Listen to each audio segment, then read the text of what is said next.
Les 3 sacrifices que vous devez faire pour échapper à la pauvreté. Quand j'avais environ 17 ans, j'ai rencontré Brian Tracy et je suis tombé amoureux de son enseignement. Je me rendais au cybercafé la nuit parce que je ne pouvais pas me permettre de payer le tarif normal dans la journée. Je passais des heures dans la nuit à écouter Tracy et à lire ses citations. Une phrase particulière de Tracy m'a marqué. Et c'est que, si vous voulez réaliser quelque chose de différent, vous devez faire quelque chose de différent. Si vous voulez réaliser ce que vous n'avez jamais réalisé, vous devez faire ce que vous n'avez jamais fait. En grandissant, j'ai écrit la phrase ci-dessus et je l'ai collée dans ma chambre. Et chaque jour, lorsque je voyais ces mots, je savais que je devais faire des sacrifices. C'est très simple.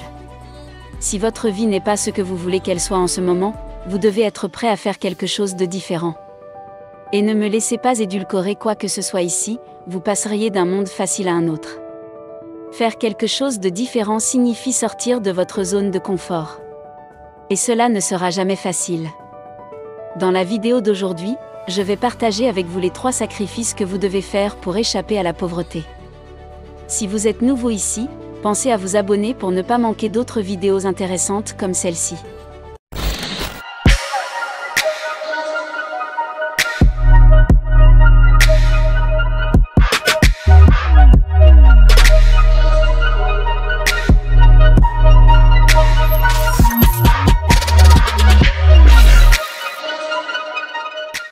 Prenez le temps de lire. Lorsque la plupart de mes amis et de mes proches savent ce que j'ai accompli dans ma vie aujourd'hui, il est facile pour eux de m'envier. Il y a 17 ans, je n'étais qu'un de ces jeunes dont la vie était un désastre. Je détestais ma vie et souhaitais ne jamais m'ennuyer. Parce que je suis né dans la pauvreté, la maladie et bien d'autres limitations. Alors comment ai-je pu changer ma vie, passer d'un type qui détestait la vie à la création de l'une des meilleures vies qui soit pour moi-même ? Des livres, des livres, des livres. Ma vie a changé le jour où j'ai commencé à lire des livres, et je vais vous expliquer comment cela s'est passé. Tout d'abord, lorsque j'ai commencé à lire des livres, j'ai commencé à lire les histoires de personnes ordinaires qui ont réalisé des choses extraordinaires. Ces histoires m'ont encouragé et m'ont donné l'espoir que je pouvais moi aussi surmonter tous les obstacles sur mon chemin et atteindre la grandeur dans ma vie.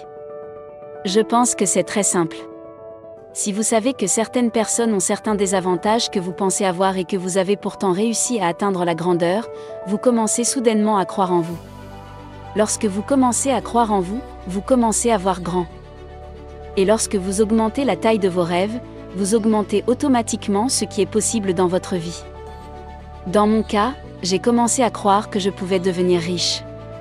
Même si j'ai grandi dans un village pauvre, j'ai commencé à croire que je pouvais devenir millionnaire. Et cette croyance m'a conduit à quelque chose de très important. J'ai commencé à chercher comment réaliser ce que je croyais pouvoir réaliser en lisant des livres écrits par les personnes qui ont gagné beaucoup d'argent avant de commencer à apprendre la mentalité et les actions de ces personnes. Et plus je modélisais ces personnes, plus ma vie financière s'améliorait. Oui, il m'a fallu 8 longues années avant que ma vie financière ne change radicalement. Sans la lecture de livres, je n'y serais jamais arrivé. Une autre chose que vous pouvez faire, en plus de lire des livres, est de regarder des vidéos qui racontent des histoires de personnes ayant réussi. Oui, les livres sont ennuyeux, mais c'est aussi le cas de toute chose significative. Les fruits sont ennuyeux et les légumes sont ennuyeux. Mais si tu veux être en bonne santé, tu en mangeras plus. Les boissons gazeuses sont amusantes, sucrées, et les fast-foods sont agréables. Mais si vous aimez votre santé, vous les fuirez. La télévision est amusante et les médias sociaux sont intéressants. Mais si vous voulez échapper à la pauvreté, vous passerez plus de temps avec vos livres. Il y a quelque temps, j'ai appris que Bill Gates lit un livre par semaine. J'ai également lu qu'un millénaire moyen lit un livre par semaine. Si un millénaire moyen fait quelque chose, c'est probablement une bonne chose à imiter. J'ai donc décidé que j'allais lire un livre par semaine. Ce n'est pas facile. Et je ne vous demande pas de vous mettre à lire un livre par semaine. Mais vous devez faire des sacrifices pour lire des livres si vous voulez échapper à la pauvreté. Ne vous trouvez pas d'excuses. Je vous ai dit tout à l'heure que le sucre est sucré. Et vous êtes d'accord pour dire que les drogues dures, les fast-foods et la plupart des autres choses nuisibles sont amusantes. Une autre chose très douce, c'est les excuses. Et c'est pourquoi la plupart des gens en font. Écoutez, vous pouvez trouver 100 raisons pour lesquelles vous êtes là où vous êtes, si vous voulez. Et vous pouvez tout aussi bien trouver une seule raison pour laquelle vous devez être ailleurs. Les différences dans la façon dont vous utilisez la puissante machine que Dieu vous a donnée, cette machine, c'est le vieux cerveau. Si vous programmez votre cerveau pour qu'il cherche les raisons pour lesquelles vous êtes pauvre, votre système d'activation réticulaire sera occupé à chercher des raisons et vous commencerez à voir comment l'économie, le gouvernement et vos parents vous rendent pauvres. Votre cerveau vous montrera rapidement comment votre manque d'éducation, le défi de votre santé, votre enfance ou même le pays où vous êtes né, ou les raisons pour lesquelles vous êtes pauvre.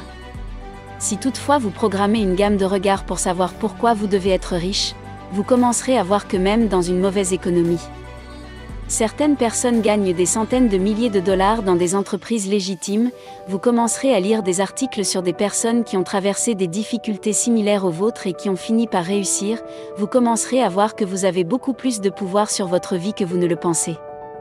Et vous commencerez à prendre des responsabilités. Une excuse est la nourriture des imbéciles. Et notre monde en est rempli. Parce qu'une excuse est douce. Il s'agit de pointer un doigt. C'est facile. Tout le monde peut le faire. Mais si vous voulez échapper à la pauvreté, vous ne le ferez pas. Ne vous trouvez pas d'excuses, identifiez ce que vous devez faire pour changer votre vie. Et faites-le, quelle que soit la difficulté, échangez 100 échecs contre un succès. J'ai entendu quelque chose de très intéressant de la part de Mark Cuban il y a quelques jours. Et cela a eu beaucoup de sens pour moi. Cuban a dit, et je cite, « Peu importe le nombre de fois où vous échouez, rappelez-vous que vous ne devez réussir qu'une fois. » Cette déclaration a beaucoup de sens pour moi. Car lorsque j'ai repensé à mes 8 années d'échecs, j'ai pu voir la signification de cette déclaration. Vous voyez, mes 8 premières années dans le monde des affaires ont été terribles. Tout ce que j'ai tenté a échoué. Et tout le monde pensait que j'étais stupide. J'étais fauché, rejeté et frustré. Mais une décennie plus tard, j'ai eu ma première percée. De là, j'ai eu ma deuxième percée. Et la troisième, aujourd'hui, il semble que tout ce que je touche devient une réussite. Mais c'est le contraire du genre de vie que j'avais il y a seulement quelques années. Voilà le problème. Le nombre de fois où vous échouez n'a pas d'importance.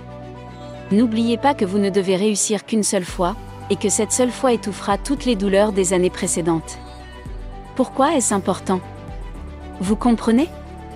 Eh bien, la plupart des gens considèrent l'échec comme une mauvaise chose. Et c'est pourquoi ils abandonnent. Si vous êtes à la recherche du succès, vous devez comprendre que la route qui mène au succès s'appelle l'échec.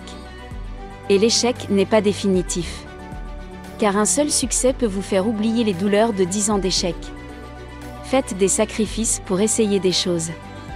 Faites des sacrifices pour sortir de votre zone de confort. Faites des sacrifices pour faire des choses risquées. Et lorsque vous échouez, ayez le courage de vous relever et de réessayer.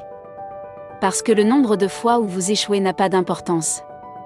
Tout ce dont vous avez besoin, c'est d'un seul succès. Le point le plus important de cette vidéo est le sacrifice. Si vous voulez échapper à la pauvreté, vous devez être suffisamment discipliné pour faire des choses qui ne sont pas confortables. Ce n'est pas confortable de lire, mais vous devez le faire. Ce n'est pas confortable de prendre des mesures qui peuvent mener à l'échec, mais vous devez le faire. L'échec est douloureux, mais vous devez endurer les échecs et réessayer. Rappelez-vous comment j'ai commencé cette vidéo, vous ne pouvez pas obtenir un nouveau résultat en faisant les anciennes choses et chaque nouvelle chose est inconfortable. Vous devez donc être prêt à faire des sacrifices si vous voulez échapper à la pauvreté.